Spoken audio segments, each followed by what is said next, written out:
प्रिय विद्यार्थी, संस्कार टीचर एकेडमी में आप सभी विद्यार्थियों का स्वागत है। आज हम एक चैप्टर लेकर चलते हैं पृष्ठ रसायन। इसके बारे में हम अच्छी तरह आप समझते हैं। देखिए, पृष्ठ रसायन है क्या। मान लीजिए कोई ये ठोस पदार्थ है। क्या है ये? ठोस।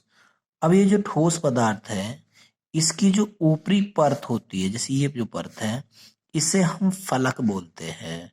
क्या बोलते हैं? फलक। और इसके जो अंदर वाला भाग होता है उसे बुल्क बोला जाता है, या हिंदी में इसको कहते हैं स्थूल। क्या कहेंगे? स्थूल। और ऊपर वाली जो भाग होती है इसे बोलते हैं फलक, या कह देते हैं सतह। अब हम ये कह सकते हैं कि रासायनिक विज्ञान की ऐसी शाखा जिसके अंतर्गत जो जितने भी ठोस पदार्थ होते हैं उनके फलक यानी पृष्ठों पर, उनके पृष्ठों पर ठोसों की प्रकृति पर यानी भौतिक व रासायनिक परिवर्तन का विश्लेषण करें। जैसे मान लो ये ठोस पदार्थ था, इसके ऊपरी परत पर आकर जब हम भौतिक और रासायनिक परिवर्तन का विश्लेषण करते हैं यानी उसके बारे में जानकारी करते हैं, वही क्या कहलाता है? पृष्ठ रसायन कहलाता है। जैसे कि हमें यहाँ दिखाया गया है कि रासायनिक विज्ञान की वह शाखा जिसके अंतर्गत ठोस पदार्थों के पृष्ठों की प्रकृति यानी ठोस पदार्थ जो होते हैं उनकी प्रकृति या उन पर घटित होने वाले पर घटित होने वाले भौतिक व रासायनिक परिवर्तनों का विश्लेषण किया जाए यानी ज्यादा जानकारी की जाए, वही क्या कहलाता है? पृष्ठ रसायन कहलाता है। मतलब आप समझ गए कि देखिए ये ठोस पदार्थ था, इसके ऊपर की पृष्ठ क्या कहलाई? फलक, या क्या कहलाया? सतह। इसके अंदर वाला भाग क्या कहलाया? बुल्क। क्या कहलाया? बुल्क। अब इसकी सतह पर जो ठोस पदार्थ आएंगे उस पर उनकी प्रकृति यानी जो वो कैसे हैं, उन्हें प्रकृति अथवा ठोस अथवा भौतिक रासायनिक प्रक्रमों का विश्लेषण करना क्या कहलाता है? पृष्ठ रसायन। देखिए, अब समझते हैं अधिशोषण। मान लीजिए कोई ठोस पदार्थ इस तरीका से है, इस तरीका से कोई ठोस पदार्थ है। मान लो इस पर किसी द्रव के या किसी गैस के कण आकर चिपक जाते हैं, यानी बाहरी कण आकर चिपक जाते हैं, वही कण क्या कहलाते हैं? अधिशोषण कहलाते हैं। जो बाहर के कण आकर इस पर सतह पर चिपक जाते हैं। जैसे मान लीजिए कोई कार है, मानो एग्जाम्पल में कोई कार है और उस कार पर मिट्टी की धूल के कण आकर जम जाते हैं, तो जो उसकी सतह पर जो धूल के कण आकर जम गए वो क्या कहलाएंगे? अधिशोषण कहेंगे। इसे क्या कहेंगे? अधिशोषण। समझ गए? अर्थात हमने बताया कि ठोस पदार्थ या द्रव पदार्थों की सतह पर, या तो ठोस पदार्थ है या फिर द्रव पदार्थ है, इसकी सतह पर अणुओं को आकर्षित होना या पृष्ठ पर आकर संग्रहित मीन्स इकट्ठा हो जाना क्या कहलाता है? अधिशोषण कहलाता है। आप समझ गए होंगे कि अधिशोषण क्या है, यानी किसी भी ठोस पदार्थ पर बाहरी कणों का आकर एकत्रित होना। जैसे बाहरी कण जो एकत्रित हो जाते हैं वही हमारे क्या कहलाते हैं? अधिशोषण कहलाते हैं। लेकिन यदि इसके अंदर की ओर चले जाएं, जैसे मान लीजिए यहां अंदर आकर इकट्ठे हो जाएं, तो वो जो कण होते हैं वो अधिशोषक कहलाते हैं। क्या कहलाते हैं? अधिशोषक कहलाते हैं। अर्थात अधिशोषक प्रक्रम में वे ठोस पदार्थ जो अधिशोषण होता है, जिनका अधिशोषण होता है, उसे क्या कहते हैं? अधिशोषक कहते हैं। जैसे कि यहां दिखा दिया गया है कि अधिशोषण प्रक्रम में वह ठोस पदार्थ जिस पर अधिशोषण होता है, अधिशोषण इस पर हुआ, इसे क्या कहेंगे? अधिशोषक कहते हैं। क्या कहेंगे? अधिशोषक। अब दो चीज यहां और आएंगी, इसे कहते हैं अधिशोष्य और एक होता है अवशोषित। तो देखिए, जो अंदर चले गए वो क्या कहलाए? वो कहलाए अवशोषित। जिस पर पहुंचे वो अंदर की तरफ। अब हमने दोनों चीजें बताई कि अवशोषक क्या होता है और एक अवशोष्य क्या होता है।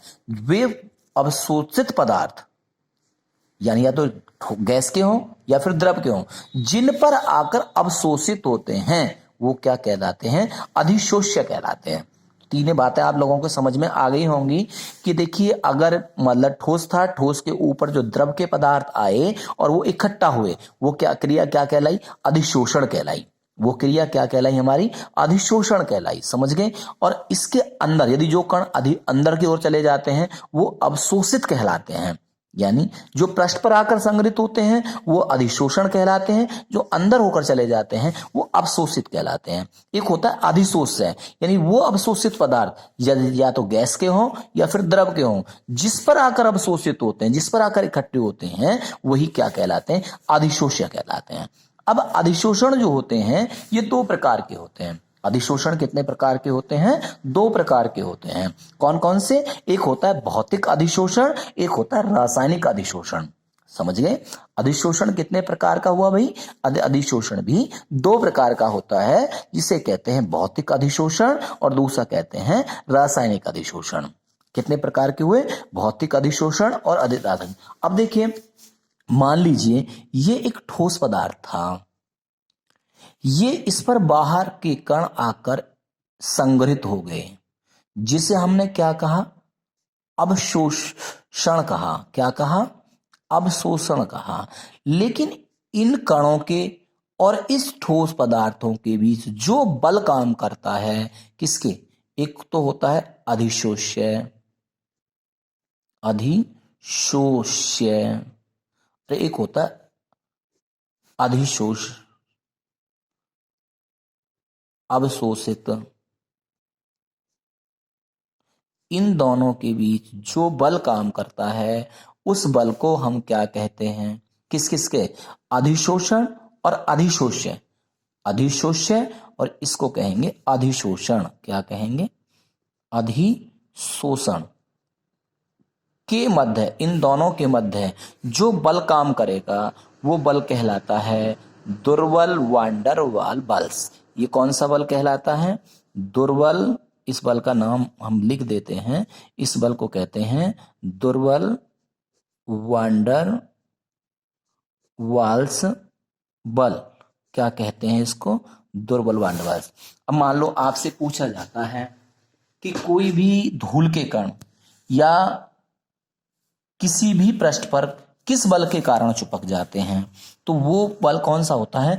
दुर्बल वान डर वाल्स बल होता है। और ये बहुत ज्यादा कमजोर होता है। क्यों? कि जैसे हाथ से झाड़े तो तुरंत धूल के कण अलग हो जाते हैं, इसलिए ये जो होता है बहुत ज्यादा कमजोर होता है। ठीक है? तो इसी प्रकार से हम कह सकते हैं कि भौतिक अधिशोषण क्या है? तो इस प्रकार के अधिशोषण में, इसी प्रकार के अधिशोषण में अधिशोष्य वे तथा अधिशोषण के मध्य जो उपस्थित कौन सा बल होता है? आकर्षण बल, दुर्बल वान डर बल लगे होते हैं। और यह जो बल होता है यह जो है कमजोर बल होता है। यह एक कमजोर बल होता है। यह एक कमजोर बल है।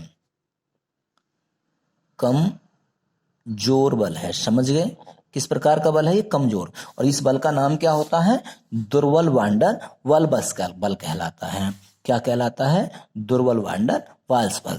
अरे इस प्रकार का प्रक्रम क्या कहलाएगा? जिसमें दुर्बल वान डर वाल्स लगा होता है उसे कहते हैं भौतिक अधिशोषण। लेकिन जो जैसे कि ये कण आकर इस परत पर चुपके, लेकिन इसके बीच एक जो है बंध बना लेते हैं, जिसे हम रासायनिक बंध कहते हैं। और ये जो बंध होता है ये बहुत ही मजबूत होता है, क्योंकि रासायनिक आबंधन के तुल्य होता है। इसके बीच जो क्रिया होती है उसे रासायनिक अधिशोषण कहा जाता है। इसके बीच जो क्रिया होती है उसे क्या कहते हैं? रासायनिक। जैसे कि देखिए यहां दिखाया गया है कि रासायनिक अधिशोषण क्या है। तो इस प्रकार के अधिशोषण में अधिशोष्य तथा अधिशोषक के मध्य उपस्थित जो आकर्षण बल होता है वो प्रबल रासायनिक आबंध, वहां तो दुर्बल यानी कमजोर होता था, लेकिन प्रबल रासायनिक आबंधनों के तुल्य होता है। क्योंकि इसीलिए ये इससे अलग नहीं हट पाते, क्योंकि इनके बीच जो होता है एक रासायनिक बंध होता है। इसलिए आप समझ गए कि भौतिक अधिशोषण और रासायनिक अधिशोषण क्या है। तो आपको समझाया गया कि भौतिक अधिशोषण क्या है? जो इस परत और इस बलों के बीच जिस बल के कारण ये जुड़ते हैं वो एक कमजोर बल होता है, उसको कहते हैं भौतिक अधिशोषण। और जो इनके बीच जो बंध बनाता है, जिसके जो एक बहुत ज्यादा कठोर होता है, ताकतवर होता है वो क्या कहलाता है? रासायनिक अधिशोषण कहलाता है। क्या कहलाता है? रासायनिक अधिशोषण। देखिए अब एक टॉपिक आता है फ्रैक्लिक अधिशोषण। देखिए यह, अब मान लीजिए ये एक ठोस पदार्थ था। क्या था ये? एक ठोस पदार्थ था। इस पर ये कण चिपके हैं। जब ये इस पर कण जो होते हैं तो इन कणों के बीच में इस पर एक परत बन जाती है। लेकिन ये तभी लागू होता है कि इसके लिए जो ताप होना चाहिए वो नियत होना चाहिए। क्या होना चाहिए? कांस्टेंट होना चाहिए। यानी इनके बीच जो ये जो क्रिया तभी संभव होती है जब ये इसका जो ताप हो वो एक कांस्टेंट हो। तो इस पर एक दाब लगता है P। क्या होता है? P। और इसके मौलक कण जो होते हैं x/m, ये प्रोपोर्शनल होते हैं P की पावर 1/n के। अगर मान लीजिए आपसे ये कह दिया जाए कि फ्रैक्लिंग अधिशोषण के रासायनिक समीकरण लिखिए तो वो हो जाती है x/m प्रोपोर्शनल P की पावर 1/n, जहां n जो होता है ये एक नियतांक होता है। क्या होता है? नियतांक होता है।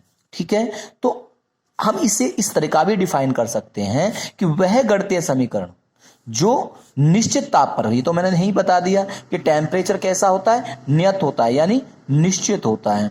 यानी निश्चित ताप पर कौन से अधिशोष्य, कौन कौन से? एक होता है अधिशोष्य और दूसरा क्या होता है? अधिशोषण।